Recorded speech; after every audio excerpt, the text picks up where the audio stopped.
एकनाथ शिंदेंकडून बच्चू कडूंना विधान परिषदेची ऑफर दिलेली असताना या प्रकरणामध्ये आता एक नवीन घडामोड समोर येते। एकमेकांचे कट्टर वैरी असलेले बच्चू कडू आणि रवी राणा यांच्यात फोनवरून चर्चा झाल्याची सूत्रांनी माहिती दिली आहे। राणा आणि कडू यांच्यामध्ये चर्चा काय झाली हे मात्र अजूनही स्पष्ट झालेलं नाही।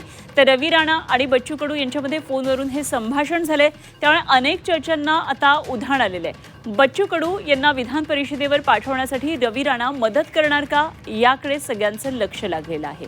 खरं तर राणा आणि कडू यांच्यामध्ये विस्तवही जात नाही अशी परिस्थिती आहे आणि सातत्यानं वेगवेगळ्या मुद्द्यांवरून त्यांचे वाद झालेले आपण पाहिलेले आहेत। मात्र आता विधान परिषदेवर जाण्यासाठी दोघांमध्ये नेमकं काय मनोमिलन झालं आहे का या संदर्भात बरीच चर्चा सध्या राजकीय वर्तुळात सुरू आहे आणि अनिरुद्ध दवाळे आमचे प्रतिनिधी आपल्या बरोबर आहेत। सविस्तर तपशील त्यांच्याकडून जाणून घेऊया। अनिरुद्ध, अत्यंत महत्त्वाची घडामोडी म्हणता येईल राजकीय वर्तुळातली, तेही अमरावतीमधून रवी राणा आणि बच्चू कडू यांच्यामध्ये फोनवरून चर्चा झाल्याचं कळतंय। खरं तर एकमेकांचे कट्टर वैरी समजले जातात।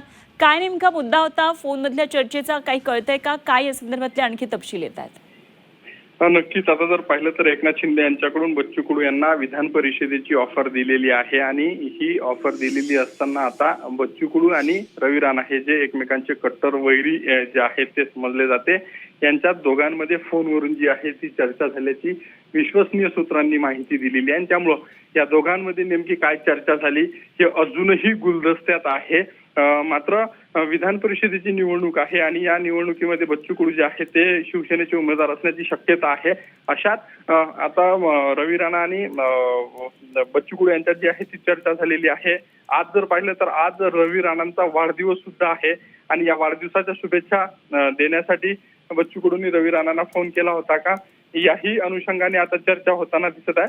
मात्र अनेक दिवसानंतर बच्चू आणि रवी राणा या दोघांमध्ये जी आहे ती चर्चा झालेली आहे आणि नेमकी ही चर्चा काय आहे, या चर्चेत बच्चू कडू यांना विधान परिषदेवर पाठवण्यासाठी रवी राणांची काही मदत होऊ शकते का किंवा रवी राणा त्यांना काही मदत करणार का, याही चर्चांना आता उधाण आलेलं आहे। आणि त्यामुळे या दोघांमध्ये नेमकी चर्चा काय झालेली आहे हे अजूनही गुलदस्त्यात असलं तरी रवी राणा त्यांची भूमिका नेमकी काय घेते याकडे आता सर्वांचं लक्ष लागल्याचं पाहायला मिळतंय।